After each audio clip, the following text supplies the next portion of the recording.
낙타지기입니다. 영상을 중간에 보시는 분들은 낙타지기 그러면 넌 누구니 하실 것 같습니다. 인터넷 인물 검색에서 제 이름 이형삼을 검색하시면 저에 대한 정보가 좀 나옵니다. 참고로 말씀드렸습니다. 이번 영상은 유발 하라리의 책 사피엔스 리뷰입니다. 저자는 이스라엘 하이파에서 태어난 유대인이고 예루살렘 히브리 대학교 역사학과 교수입니다. 유대인 하면 유일신 야훼를 믿는 일상이 종교적인 사람들로 생각하는 게 일반적입니다. 그런데 유대인 저자가 책에서 종교는 인간의 상상이 만들어낸 가상의 실제라고 가감없이 말하는 것에 좀 놀랐습니다. 유대교 입장에서는 자칫 야훼를 모독할 수 있는 말이 될 수 있죠. 지금도 유발 하라리는 히브리 대학교에서 역사를 강의하고 있습니다. 생각의 다양성을 수용하는 유대 사회를 보면서 학문, 기술, 사상을 선도하는 사람들이 유대인 중에 많은 이유를 단편적으로나마 알 수 있었습니다. 사피엔스는 역사서의 시각에서 보아야 할지 교양서라고 보아야 할지 애매할 만큼 인간이라는 대상에 집중되어 있는 책입니다. 앞선 영상 총균세 리뷰에서 본 것처럼 인간은 농업혁명을 토대로 국가를 만들고 제국을 이루었습니다. 그리고 지금은 세계화된 공동체 시스템을 만들어 비교적 질서정연하게 81억 명이 살아가고 있습니다. 별로 중요치 않은 동물에 불과했던 인간에게 어떻게 이런 일이 가능했을까? 유발 하라리는 인지혁명에서 해답을 찾습니다. 인간은 600만 년 전 한 마리의 꼬리 없는 암컷 유인원으로부터 갈라져 나와 진화를 거듭한 끝에 사피엔스에 이릅니다. 같은 종으로는 호모 네안데르탈렌시스와 호모 에렉투스가 있습니다. 이들 호모 종들은 일정 기간 동시대를 살았지만 결국 지구상에는 사피엔스만 남았습니다. 저자는 사피엔스가 사촌들을 살해하고 지구를 차지했다 이렇게 말합니다. 사피엔스가 진화를 위해 지불한 비용은 혹독했습니다. 뇌가 커지면서 소모하는 에너지가 증가했고 이를 보충하기 위해 더 많은 식량을 찾아 헤매야 했습니다.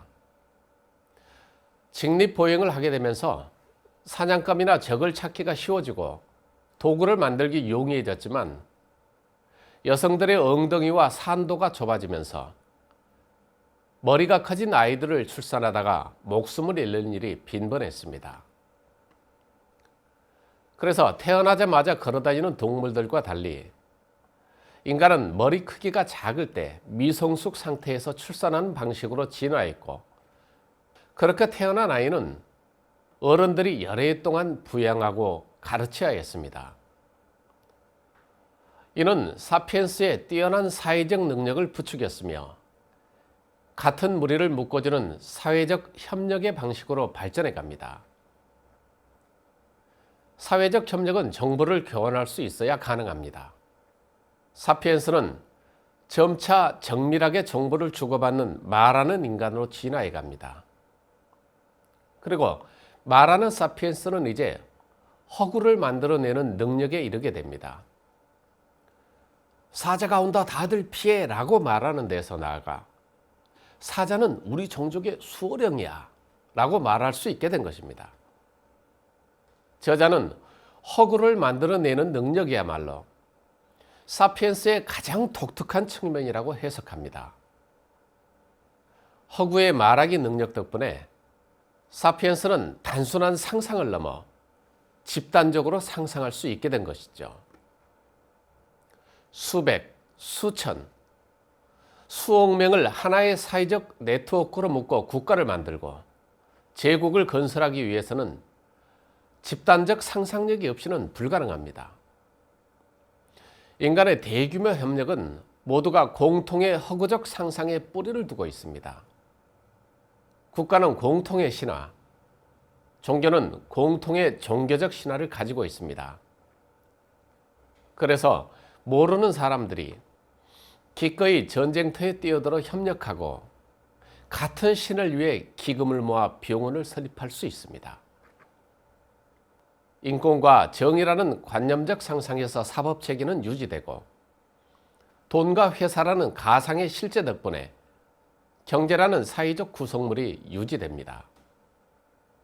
자본주의, 사회주의라는 이데올로기, 심지어 사람들이 휴가에 돈을 많이 쓰는 이유도 낭만주의적 소비지상주의를 진정으로 신봉하기 때문입니다. 유발 하라리는 인류 문명을 이끈 본질적인 동력원은 허구를 만들 줄 알고 그 허구를 실제하는 것으로 믿는 사피엔스의 상상력이 있다고 말합니다. 이제 앞선 영상에서 제기한 두 번째 궁금증. 인류가 농업하러 가지 않고 그래서 지금도 원시 그대로 수렵 채집 생활을 하고 있다면 그것은 불행일까 행복일까? 라는 문제를 보겠습니다. 유발 하라리는 농업혁명이야말로 인류 역사상 최대의 사기라고 말합니다. 농업혁명이 있기 전까지 사피엔스의 신체는 나무를 기어오르고 동물을 뒤쫓아가는 데 적응해 있었습니다. 그런데 농사를 짓기 위해 바위를 제거하고 밭을 갈고 양동이를 날리고 하루 종일 허리를 구부려 잡초를 뽑기 시작하면서 사피엔스는 그전에 없던 디스크 탈출증, 관절염, 탈장 등 수많은 병이 찾아옵니다. 자유로이 이동하며 견과류, 곡식, 육고기, 물고기 등 다양한 음식을 섭취하던 사피엔스의 음식이 곡류로 편중되면서 오히려 영양 불균형에 시달립니다.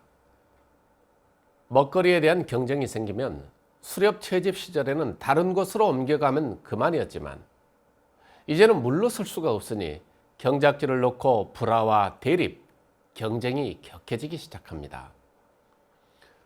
먹을 만큼 필요한 시간만 노동력이 들어가던 수렵 채집 때와 달리 농사를 짓기 시작하면서 노동시간도 길어집니다.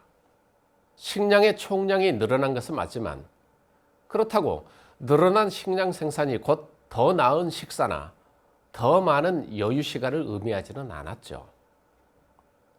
오히려 인구가 폭발적으로 증가하고 일하지 않고 식량을 가져가는 방자한 엘리트, 지배 계급이 생기면서 생활은 더 비참해집니다. 농업혁명은 안락한 새 시대를 열지 못했고 농부들은 수렵 채집인들보다 더욱 힘들고 불만스럽게 살아야 했습니다. 누구의 책임인가? 유발 하라리는 왕이나 사제가 아니라 밀과 쌀, 감자가 그 범인이라고 말합니다.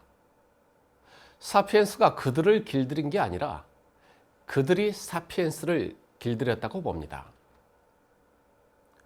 1만 년 전 중동의 일부 지역에서만 자라던 그저 잡초에 하나 있던 밀이 지금은 곡물 중에서 가장 넓은 면적을 차지하며 자라고 있습니다.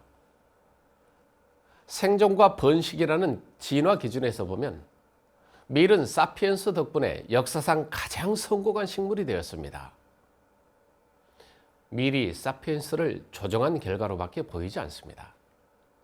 또 농업혁명은 대규모 정치사회 건설의 토대가 되었지만 지배자와 엘리트의 출현으로 부는 편중되기 시작했고 잉여 생산물은 정치, 전쟁, 예술, 철학의 원동력이 되었음에도 역사책에 농부의 이야기는 기록되지 않았습니다. 인류가 농업하러 가지 않고 그래서 지금도 원시 그대로 수렵 채집 생활로 살아가고 있다면 그것은 불행인가 행복인가? 유발 하라리는 이에 대한 대답을 하지는 않습니다. 책을 읽고 우리 스스로 판단해야 할 몫이라고 하겠습니다. 사피엔스는 청균세와 마찬가지로 모두 사부로 구성되어 있습니다.